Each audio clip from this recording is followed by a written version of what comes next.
Hey everybody, this is Deb with Garden Devotions, and I know this isn't really gardening, but it does have to do with crafting, and it has to do with a little devotion. I like to do crocheting, but one thing I don't like is when this happens. um, I love this yarn. It's really soft and everything. It's Red Heart Unforgettable. And it comes in a ball, which you can barely see anymore because it's kind of exploded. It wraps from the outside, and it just because I was carrying it to my car and back and everything, it just exploded on me.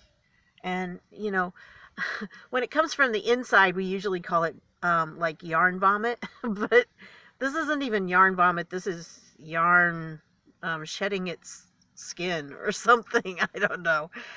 But one of the reasons I like to craft, I like to crochet, is because I like to create stuff. And, this the same thing with gardening.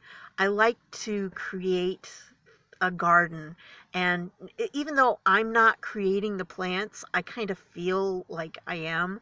Like when the plants grow and I watch them grow and I help them grow, then I feel part of that, and I feel like I'm accomplishing something. Well, the same thing is true with crocheting, but there are just times when it turns into a real mess. And honestly, I have been working on this for a little while, and I still got a long way to go because it just is at a point where I'm not sure what I can do. Now, this is the strand.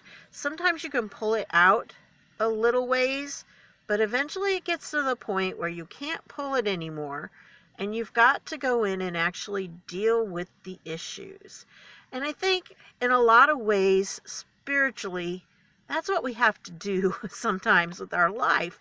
That, there are times in our life when it comes out smoothly and there's no problems, but you know what? Kind of rare, actually.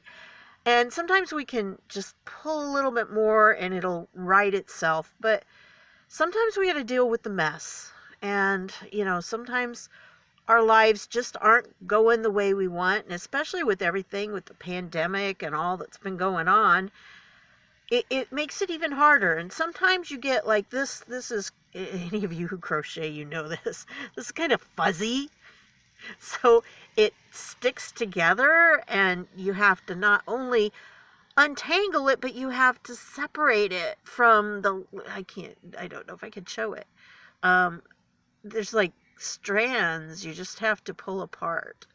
And sometimes that happens too. Life just can be very messy at times. And we need to be aware of that.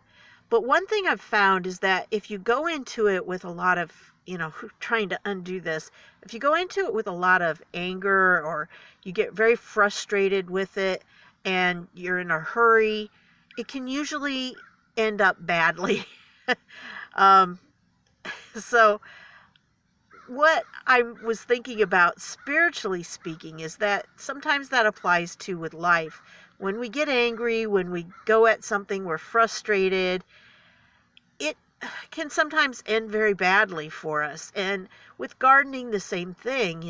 If we're having trouble with our garden and we just let it get to us and we get really frustrated, then it's not going to be pleasant, and it's probably not going to end up well for the garden itself. So as we're dealing with problems, the big tangled mess of life sometimes, I think we just need to remember and get a little perspective on what's going on, because eventually we're going to get it taken care of, eventually, and it may take longer to solve than we had anticipated, but eventually we'll get it done, and then you can create something beautiful with it.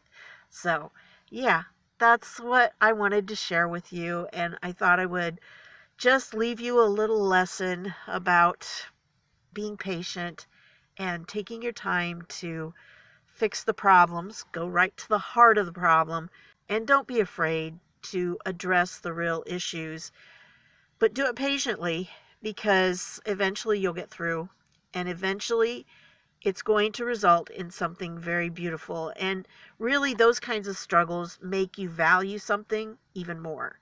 So when it's harder to do, it's like, I'll remember this piece for a long time because of these kinds of challenges I have. But hey, when it comes out, it looks really nice. So that's what I've got for you on this one. I want to thank you for stopping by, and I'll see y'all later.